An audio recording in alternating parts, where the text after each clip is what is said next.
The whales are known for recording of life, and here I'm recording them as the planes, you know. We had memorials. The first 10 years was fairly good. The 10th one, there was 68 folks here. But after the 10th, it got to be just us that was putting it off, and maybe one or two other folks. We're here at the 9/11 Whales Monument, and there's nobody here on 9/11, on the 20th anniversary. It was like kind of surreal coming here, because honestly we were like, oh, it could be popping. There's nobody here. Like 9/11 fell off. I think 9/11 fell off. I think actually people should post more never forget, because I think there are people forgetting, honestly. The American public, both young and old, have developed a sort of amnesia about 9/11 and the invasions that followed. For all the talk about remembering, the bloodlust that overtook polite society in the early 2000s has become a distant memory. Despite popular belief, much of this rage was not naturally directed at Iraq and Saddam Hussein, but rather it was targeted towards him by the US state and media apparatus, which worked to manufacture consent for the invasion of the Middle East. It is valuable now to re-examine the stories propagated by these institutions, because similar techniques are still being used today.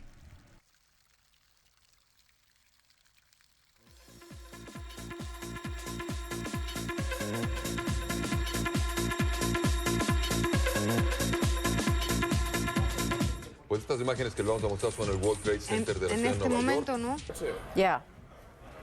This just in, you were looking at obviously a very disturbing live shot there. This, of course, in Manhattan, New York City.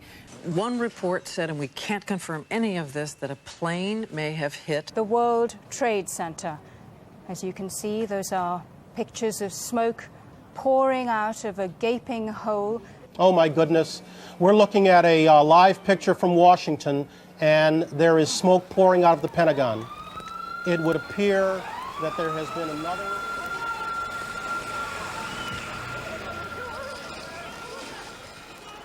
In the 3 days after the attack, Congress met to vote on the Authorization for Use of Military Force, or AUMF, introduced as a joint resolution by Democratic Senate Majority Leader Tom Daschle. The resolution would allow President Bush to invade Afghanistan to take out al-Qaeda and Osama bin Laden, the suspected perpetrators of the attacks. The full resources of our government will be brought to bear in aiding the search and rescue, and in hunting down those responsible and those who may have aided or harbored them.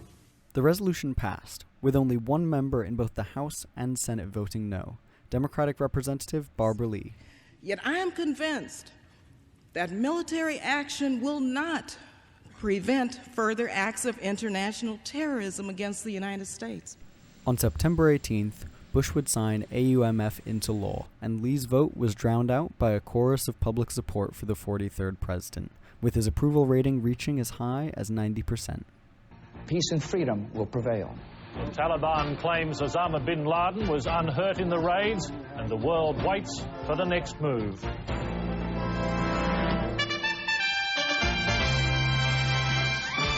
Back in D.C., the Bush administration had been working behind the scenes to connect Iraq to the attacks. On September 11th at 2:40 p.m., Secretary of Defense Donald Rumsfeld sent a memo to his aides asking them to look for Iraqi involvement. Best info, fast. Judge whether good enough to hit Saddam Hussein at same time, not only bin Laden. The public strongly supported the invasion of Afghanistan, as bin Laden and al-Qaeda were operating there. Iraq, however, had no connection to 9/11. This meant the Bush administration had to sell a compelling narrative to the American public, despite the lack of evidence. States like these and their terrorist allies constitute an axis of evil, arming to threaten the peace of the world by seeking weapons of mass destruction. The Congress speaks on Iraq, and the American public responds. President Bush wins a big one, as both the House and Senate delay, debate, then approve resolutions authorizing military force in Iraq.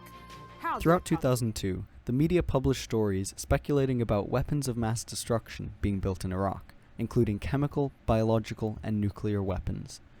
Judith Miller of the New York Times was essential to this operation, as she used anonymous intelligence sources to promote the idea that Saddam Hussein had weapons of mass destruction. It later turned out that the intelligence fed to her and other members of the media about Iraq was fabricated, based only on rumors within these agencies. That had led me to believe You don't believe that you were manipulated, or that you accepted it. all journalists are manipulated, and all politicians lie. They all try and spin. Well, then let's go. Let's take specifics of one. The Bush specific administration knew this, as did the rest of the world, but Bush and the media dug their heels in even further. The fear that resulted from attacks on September 11th was channeled into a fear of international terrorism and Iraq's weapons of mass destruction. My fellow citizens, at this hour, American and coalition forces are in the early stages of military operations to disarm Iraq, to free its people, and to defend the world from grave danger.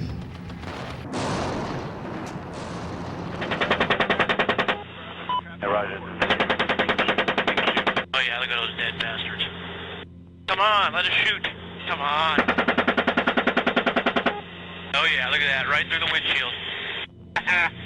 Oh, it's their fault for bringing their kids to a battle. That's right. Score 20. The way the Iraq War went down, leaving that was horrible. We should have never been there.